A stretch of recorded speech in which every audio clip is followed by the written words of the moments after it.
Hey guys, it's Dr. Curvy here and we're back with another Wild Rift video. Wow.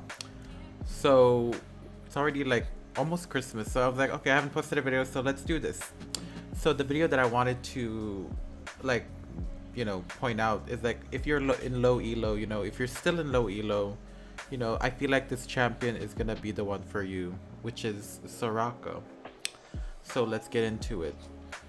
Okay, so let me adjust this camera. Okay, I'm gonna skip this part. Okay, you didn't miss anything. There was just a small skirmish here and there. I was trying to fix my settings because, what to do. So as I was saying, this is the video that I want to make because like, I don't really see much people talking about like how to climb in the low elos as much in the support. You get a lot of those videos by like people, like challenger people, but I thought I'd make one myself and put my own take on it. So yeah, so before we dive in with this gameplay, whatever, I mean, this is gonna be a different style of editing, so it's gonna be like my Seraphine video, a lot of cuts and less full matches because people are busy and it's the holidays, whatever. So let's talk about the build that I want to point out. This is already a build that you guys are probably familiar with if you are a subscriber to my channel. If you've seen the #1 Soraka players build video that I did 2 months ago, then that's the build that I'm still using and it still works wonders even if Soraka got nerfed. So as you can see here, there's an initiation. Obviously I went aggro. And that's how it is. I'm a little rusty in Wild Rift because like if you're a long time subscriber, you know that I always take breaks because I want to do other things, obviously. So but thankfully I found a community on Discord where I'm like, okay, I guess I have a purpose to play again, a lot of people, etc, etc. Also, did you guys see that Tristana jump was cancelled by that Jinx chompers? Weird. But yeah, so this is the champion that could probably help you carry your entire team even if you're playing as a solo queue support. As you can see here, the Pantheon initiated, but thankfully my silence was so broken. And then, I was trying my best to heal. Look at me with my heal, trying to heal everybody here. Yeah. Unfortunately, my thing got cancelled out. And then, it was a messy fight. My first kill got cancelled by Yasuo Windwall, unfortunately. Thankfully, the Akali was a little late to the room, so. That Akali, by the way, is my duo. Fact. Now, the reason why I wanted to talk about Soraka is because she has a lot of utility in her kit. And if you stack her a lot with AP, she will do a lot more healing while taking less damage from, health. There is another build that I've seen from Wild Rift support videos on YouTube. I'm sure you've seen that channel if you're a support main or you've dabbled into the support videos of the Wild Rift content creation space. You've seen Wild Rift support videos on YouTube. Now, that creator has a build where you build, what was that? Fimbulwinter, which is like the Archangel's health version. You build health and then the tier and Warmogs. I experimented with that build on PC and Wild Rift. I think I did it in Wild Rift once because I'm like, oh, Warmog, he's not gonna lose health, whatever. But the thing is, if she has more health and if you're maxing your second skill, I don't remember, but she loses more health. That's the scary part of Soraka. So you mostly compensate it with the AP. That's why you build Cosmic Drive Rabadons. What was that staff? Harmonic, and what was my first build? I don't remember. But I think you build, and then your support item, your Spectral. Soraka is that type of champion who can make a bad team look good. Because you're clearing a lot of their mistakes with your heal, and if you land your first skills consistently, you can actually you still be living. And as you will see through this rank match highlights, as I am being initiated here. There's a lot of moments where I actually lived because I was landing them Qs properly and I had the backup for it. As you can see here, I was not afraid to be ballsy because I know that my second skill has a short cooldown.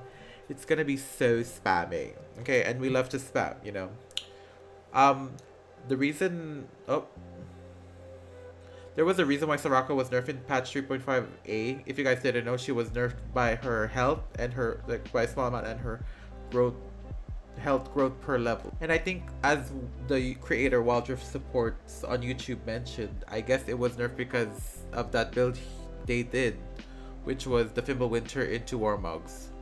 I will probably try that in the future, but I haven't finished the video that Wildrift support video is created, so I'm just gonna, you know, highlight on it. Another thing that I like about Soraka is her passive. As you can see here, look how low this jungler was. And Soraka and Mundo are a perfect pair because he gets more healing, she gives more healing from her abilities. And look at that silence, she was stuck.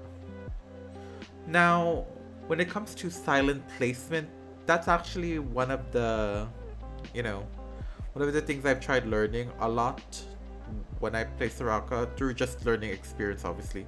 As you can see here, Pantheon initiated. Obviously, if I was alive, if I was safe, if I flashed, I would have silenced that Pantheon.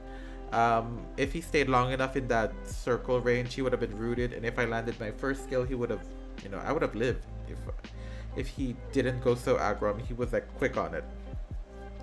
But yeah, so when you're learning Soraka, especially if you're not a support main, and if you really want to climb, if you're out of field support, you know, you can't really just willy-nilly that third skill. You just have to really like mind game it. Like whenever I play support, you always have to predict what people's movements are. I mean, this is a general thing with whatever lane you're playing, you know, like if you're a jungler, oh, you have to go to this side of the jungle because I know that you know that this jungler is on the other side, etc., and vice versa. So yeah, that is the same thing that when you're landing your abilities with Soraka, you really have to just try and predict their movements. And when you're in low elo, a lot of people's movements are predictable, and that's not a lie, that's a fact.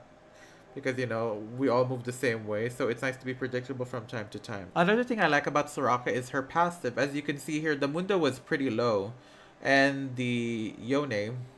So I tried my best to heal as much of them as I can. Thankfully, Mundo is, he got buffed actually, if you guys didn't know. In the jungle, Mundo jungle is finally a thing, thank goodness, because I love playing Mundo in the solo lane. So yes, utilizing that passive gives you more roaming potential, especially like if your mid laner is fighting the enemy mid laner and they're low health, you can just run and heal them back up. You can see in this team fight, I'm trying to bob and weave my abilities, especially just spamming that W. I was playing on this tablet, so it was kind of hard at first, but you know, that's how it is. As you can see here, I'm trying my best to heal that Mundo, but look at how I'm like trying to, like, this is a panic situation. I even popped the redemption off because I want to get my health back so I can be spamming more of my second skill. But there is one caveat to just spamming a lot of heals: mana. Oh, look at me gloating over here. Don't you just love when I gloat? Yeah, she really contains what?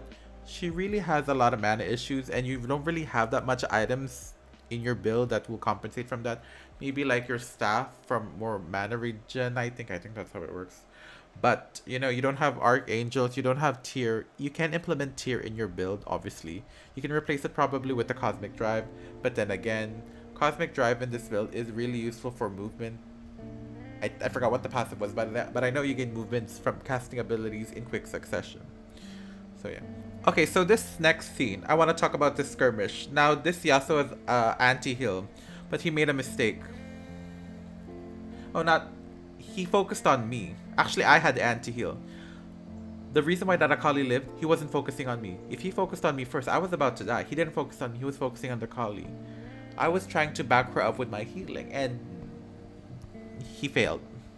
So that's how it should be when, you know, prioritizing your targets. If you are against a Soraka, you know, make sure you immediately eliminate her first. Another tip that I want to talk about is Soraka's ultimate. You really, oh, I got caught there. You really have to be constantly looking at your teammates' health to see who's low, because you never know, you might be helping them out in a 1v1 in the top lane or a gank from the mid lane, you know, so that's what you have to keep in mind. Okay, there's a skirmish here. You can see I immediately landed my third skill so that they get silenced. That small window of silence is so useful that it will win you the team fight, because people have their own zones. If they're in the zone and they don't manage to click their abilities in time, they would lose focus and kind of fuse out, you know. Another thing why Soraka is very good in low elo, which I forgot to mention in the beginning earlier on, is that Soraka is very... Okay, not Soraka, the players, I mean. The players don't really build anti-heal.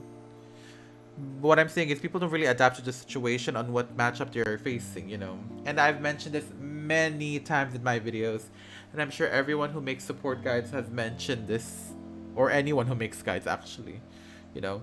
But in the case of a support, as you can see from this team fight, try and itemize properly. I think I bought a Oblivion Orb here because I wanted to counter that Aatrox and that Yasuo. Even though we're ahead, I still wanted to counter the anti-heals because anti-heal is a B, okay? We all know that, period. As you can see, I'm trying my best to heal. Look how much healing I'm getting from this, how much was that, 500? They didn't build anti-heal. They could have win these initiations. I think I got him here. No, I didn't. They would have won these initiations if like 5 out of 5 of them bought anti-heal. I'd be rendered useless because of the healing cut, and that's a missed opportunity. And mind you, this is Emerald Elo, you know? What happens if you're like in Platinum, Gold, Silver, or Bronze? You know, it's you have a free time, you know? Now Soraka is very good when she has a teammate with her. Look at this initiation. You can see the Pantheon was going ham trying to steal the dragon, right? And then the support came in. I would have been popped off here if that Pyke ulted. But look at me, I was trying to kite. Make sure you have your distance. I would have lived here, but I made a mistake of not landing my Q, my first skill early. Or like accurately. And I didn't have enough distance away from the Pyke. You know, he literally went up close to me. I would have lived that fight if I managed to hit my things right, and if I waited for that ignite to go down or like manage the timing of it. Okay, so we made it to like literally the end of the game, but when we're at this point of the game, Soraka, if they don't have anti-heal yet, it's too late. Even if they get anti-heal, it's kind of too late because they don't have that oomph effect. All the leagues were already lost in the early mid game, you know. Even if I'm focused down, they can actually still win this fight. Let's see. Yeah, the Mundo is already fed. He doesn't even need anti-heal anymore. He has more heal than I do. You can see there. I hope you guys like this like video guide, like a kind of like a highlight guide, informative guide. Let me know if you guys missed the long commentaries, you know. I kind of do, but you know, I don't want to waste y'all's time, and a lot of the creators in Wild Rift are making like less than 10-minute guides. I'm like, okay, let me experiment with this, you know. So yeah, but yeah, thank you guys so much for watching. Make sure you guys check the links in the descriptions for my social medias, my coffee, and everything. And yeah, once again, thank you guys so much for watching. I'll see you guys in the next Wild Rift video. Bye bye.